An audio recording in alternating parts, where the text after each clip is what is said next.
Max 19 साल का college में पढ़ने वाला एक लड़का था। उसके पापा एक बहुत बड़े मॉल में एक सिक्योरिटी गार्ड थे। उनके वर्किंग आवर्स तो बहुत लंबे होते थे, मगर उन्हें उसके बदले में पैसा काफी अच्छा मिल जाया करता था। सब कुछ ठीक चल रहा था, मगर एक दिन अचानक मैक्स की मॉम की तबीयत बहुत ज्यादा खराब हो गई। मैक्स के पापा ड्यूटी पर थे, इसलिए मैक्स खुद ही अपनी मॉम को जल्दी से हॉस्पिटल ले गया। हॉस्पिटल ले जाने के बाद डॉक्टर ने मैक्स को बताया कि उसकी मॉम की एक किडनी खराब हो चुकी है और दूसरी भी बहुत कम काम कर रही है, इसलिए उसकी मॉम को हर हफ्ते डायलिसिस के लिए हॉस्पिटल लेकर आना पड़ेगा।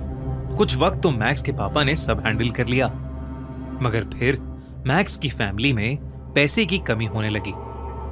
मैक्स की मॉम के इलाज में ढेर सारा पैसा लग रहा था और मैक्स के कॉलेज की फीस भी काफी थी। अपने पापा को पैसा कमाने के लिए इस तरह से स्ट्रगल करते देख मैक्स ने सोचा कि उसे भी कहीं पार्ट टाइम जॉब करके कुछ पैसे कमाने चाहिए, ताकि वो अपने पापा को फाइनेंशियली सपोर्ट कर सके। मैक्स ने तभी से अपने लिए एक नाइट जॉब ढूंढनी शुरू कर दी। वो दिन में कॉलेज जाता और पढ़ाई करता और रात में नौकरी की तलाश में निकल जाता। कई जगह घूमने के बाद बड़ी मुश्किल से मैक्स की एक गेमिंग सेंटर में जॉब लग गई थी। उस गेमिंग पार्लर का नाम था Freddy's gaming and pizza zone. उसे वहां नाइट गार्ड और क्लीनर की नौकरी मिली थी। वो गेमिंग जोन शहर के बॉर्डर एरिया पर पड़ता था, यानी कि रेजिडेंशियल एरिया से लगभग 4 किलोमीटर दूर। मैक्स ये ऑफर पाकर बहुत खुश हो गया था। उसे कुछ ही घंटों की ड्यूटी के बदले अच्छी सैलरी मिल रही थी। उसने वो ऑफर तुरंत एक्सेप्ट कर लिया। अगले दिन अपना कॉलेज खत्म करके वो अपनी पहली जॉब की पहली रात के लिए उस गेमिंग पार्लर पहुंचा। मैक्स वहां जल्दी पहुंच गया था, तो वो पूरे पार्लर को एक्सप्लोर करने लगा। गेमिंग पार्लर के मैनेजर को एक इंपॉर्टेंट काम आ गया था, तो उसने मैक्स को कुछ इंस्ट्रक्शंस दिए और वो वहां से चला गया।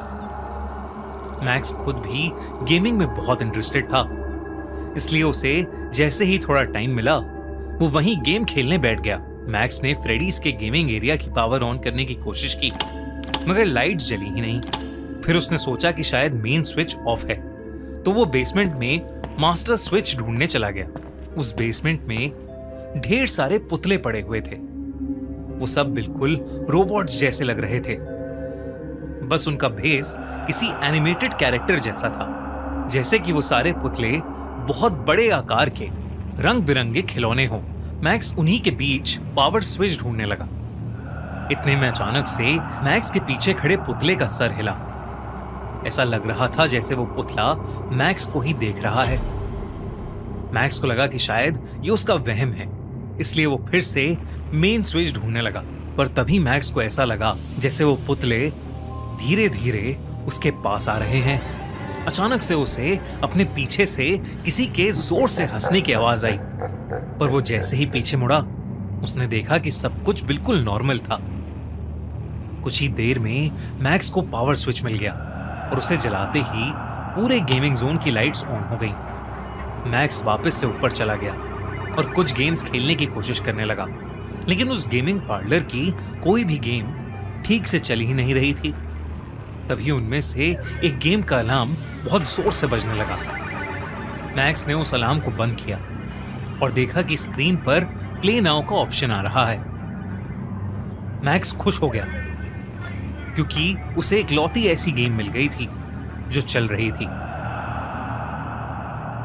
मैक्स ने वो गेम खेलना शुरू कर दिया। उस गेम के कुछ रूल्स थे जिनमें लिखा था कि प्लेयर को वो गेम 5 दिन के अंदर अंदर खत्म करनी होगी, वरना वो भी एक पुतला बन जाएगा। मैक्स ने वो सब सीरियसली नहीं लिया और अपनी मर्जी से कुछ भी ऊटपटांग खेलने लगा। खेलते खेलते अचानक मैक्स को याद आया कि उसकी शिफ्ट में बस 2 घंटे ही बचे थे और उसने अभी तक मैनेजर का दिया हुआ काम नहीं किया था। मैक्स ने जल्दी से उस गेम को बीच में ही बंद कर दिया और अपने काम में लग गया। उसने मैनेजर के वापस आने से पहले जल्दी जल्दी सारा काम खत्म किया और उसके बाद वो अपने घर चला गया। 4 दिन तक यही चलता रहा। मैक्स घंटों तक वो गेम खेलता और फिर काम जल्दी से निपटा के निकल जाता। 5वें दिन मैक्स को अपने मैनेजर से बहुत डांट पड़ी, क्योंकि उन्होंने सीसीटीवी में देख लिया था कि मैक्स तो दरअसल गेम खेल रहा था। इस डांट के बाद मैक्स ने डिसाइड किया कि वो बस अब अपना काम ही करेगा। अगली रात फिर मैनेजर मैक्स के भरोसे उस गेमिंग जोन को छोड़कर बाहर निकल गया। ड्यूटी के दौरान मैक्स गेमिंग जोन की सफाई कर रहा था। सफाई करते करते जब वो बेसमेंट की ओर गया तो उसने देखा कि बेसमेंट का दरवाजा उसके सामने अपने आप खुल गया। मैक्स धीरे धीरे बेसमेंट में जाने लगा और तब पहली बार था जब मैक्स को देखा कि बेसमेंट के फर्श पर खून के धब्बे हैं। तभी अचानक से बेसमेंट में रखे गेम का स्क्रीन अपने आप ऑन हो गया। वो वही गेम था जो मैक्स पिछली 4 रातों से खेल रहा था। उस गेम का अलार्म जोर जोर से बजने लगा। मैक्स ने जाकर वो गेम ऑफ कर दिया और तभी उसे ऐसा फील हुआ जैसे कोई उसकी तरफ आ रहा है।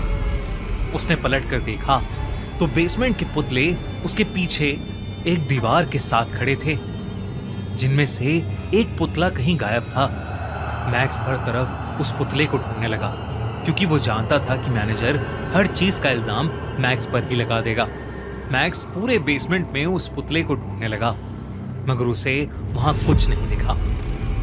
तभी बेसमेंट की लाइट्स फ्लिकर करने लगी और मैक्स को फिर से वही भयानक हंसी की आवाज आने लगी।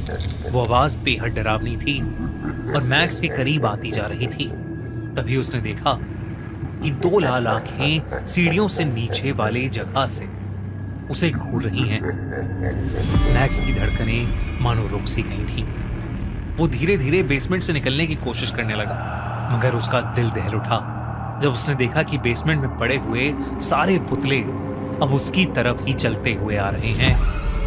मैक्स कदम पीछे लेने लगा, मगर वो 2 चमकती लाल आंखें अब उसके पीछे से उसकी तरफ आने लगी थीं।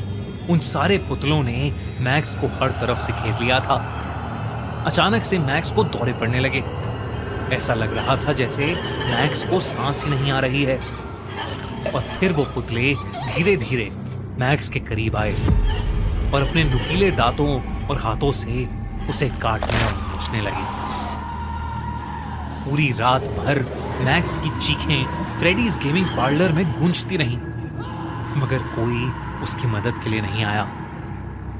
उस रात के बाद से मैक्स मिसिंग हो गया। पुलिस ने सीसीटीवी फुटेजेस भी चेक की, मगर उन्हें उन रिकॉर्डिंग्स में कुछ नहीं मिला। मैक्स के पेरेंट्स ने उसे बहुत ढूंढा, पर वो कहीं नहीं मिला। किसी का ध्यान उन पुतलों की तरफ नहीं गया, जो चुपचाप वापस बेसमेंट में जाकर खड़े हो गए थे, जैसे कुछ बदला ही ना हो। पर एक चीज जरूर बदली थी। उन पुतलों में अब एक पुतला और ऐड हो गया था, जिसके बारे में शायद ही कोई कभी जान पाएगा। दोस्तों, अगर आपको five nights at Freddy's horror game से इंस्पायर्ड हमारी ये कहानी अच्छी लगी तो हमारे चैनल खूनी मंडे को अभी सब्सक्राइब करो और देखो हर हफ्ते एक दिल दहला देने वाली हॉरर स्टोरी।